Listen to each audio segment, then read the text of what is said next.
লন্ডনে আসছি আর যে জায়গায় আমি নিজে ব্যারিস্টার হয়েছি এই জায়গাটা আপনাদেরকে দেখাবো না তা কিন্তু হয় না। আমার পিছনে যে এই দালানটা দেখতেছেন এইটারই বলে হচ্ছে গিয়ে সবচেয়ে পরিচিত সারা পৃথিবীব্যাপী যারাই আইনের সাথে সম্পৃক্ত লিংকন সিন বলে এটাকে। এই লিংকন সিনই কিন্তু আমাদেরকে মেম্বারশিপ দিয়েছে এবং এই যে লিংকন সিন বিল্ডিংটা, এই বিল্ডিংটাতেই আমাদেরকে শপথ করানো হয়। আমাদেরকে রানীর পক্ষে একজন প্রতিনিধি, কুইনের পক্ষে একজন প্রতিনিধি এই ডিগ্রিটা আমাদেরকে প্রদান করেন। এরকম একটা ঘটনা যেদিন ঘটে এর পরের দিন থেকে একজন তার নামের আগে ব্যারিস্টার লাগাইতে পারেন। শুধু এলএলবি ডিগ্রি করলেই কিন্তু বা 9 মাসের ব্যারিস্টারি কোর্সটা করলেই কিন্তু কেউ ব্যারিস্টার নাম লাগাইতে পারেন না, যত পর্যন্ত এই বিল্ডিং থেকে তাকে একটা সার্টিফিকেট দেওয়া না হয় একটা অনুষ্ঠানের মধ্য দিয়ে। এটাকেই বলে হচ্ছে কি ব্যারিস্টার হওয়া। এইরকম 4টা বিল্ডিং আছে সারা লন্ডনে যারা এই ডিগ্রিটা প্রদান করে। এটা থেকে লিংকন সিন, একটা হচ্ছে গিয়ে ইনার টেম্পল, মিডল টেম্পল এবং আরেকটা হচ্ছে গিয়ে 4টা এরকম 4টা ইন, হ্যাঁ গ্রেজিন এরকম 4টা ইন আছে। এই 4টা বিল্ডিংই মনে করেন যে আমাদের বাংলাদেশে যেভাবে বাংলাদেশ বার কাউন্সিল এরকম 4টা ইন আছে। তারাই ছাড়া লন্ডন বা পৃথিবী থেকে যত মানুষ আসেন তাদেরকে এই ডিগ্রিটা দিয়ে তখন একটা লোক তার নামের আগে ব্যারিস্টার লিখতে পারেন। আমি আপনাদেরকে ভিতরে আজকে এরকমই একটা দিন আপনারা দেখতেছেন, অসংখ্য মানুষ দেখতেছেন যে তারা কল নেবেন। এখানে অসংখ্য মানুষ আজকে এই কল শপথটা পড়ার পরেই, কলটা নেওয়ার পরে তারা নিজেদের নামের আগে ব্যারিস্টার লাগাইতে পারবেন। এখানে অনেকেই তাদের বাবা মা নিয়ে আসছেন, ছেলে পর্যন্ত নিয়ে আসছেন বা যাদের যার আত্মীয় স্বজন নিয়ে আসছেন। আমি এটাতে সাক্ষী হইতে পারে, আমার অনেক ভালো লাগতেছে। একটু পরেই ভিতরে দেখবেন এই শপথটা পড়ানো হবে বা কলটা দেয়া হবে।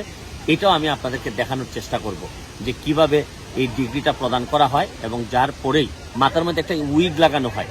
এই উইগ লাগানো হয়, এটা আসলে বাংলাদেশে তো খুব একটা লাগানো হয় না, এই দেশে জাস্টিসরা এরকম লাগাই রাখেন। এটা দেখতে অবশ্য অনেক জ্ঞানী লাগে, কিন্তু বিষয়টা হচ্ছে কি এটা একটা প্রথা, এখানে এটা একটা কাস্টমের মতো। তো আমি আপনাদেরকে ভিতরের জিনিসটা আপনাদেরকে দেখাবো। এখন আপাতত বাহিরের জায়গাটুকু দেখাইলাম যে এইখানেই হচ্ছে গিয়ে ব্যারিস্টার তৈরির কারখানা বলতে পারেন আপনি। অনেকেই ব্যারিস্টার সম্পর্কে অনেক ধারণাই নাই।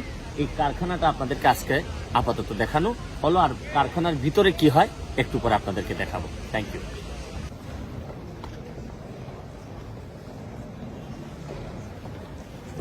আমরা এখানে বসতেছি এখন।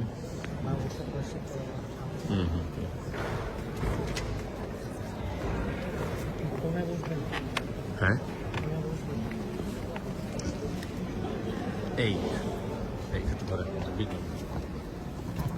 এটা হচ্ছে গিয়ে এই হলের ভিতরেই সবাইকে ডিগ্রিটা দেয়া হয়। একজন মহিলা থাকবেন, এটাই।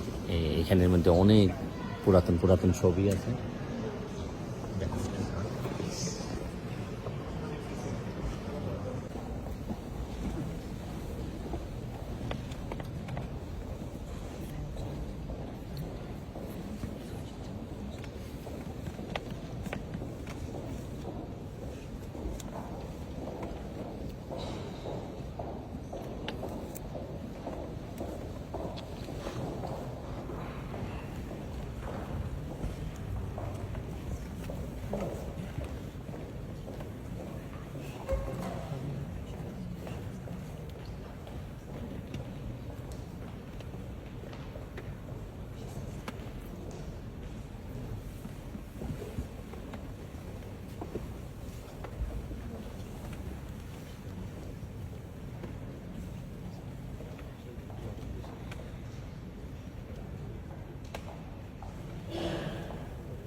Case Clara Van Cox.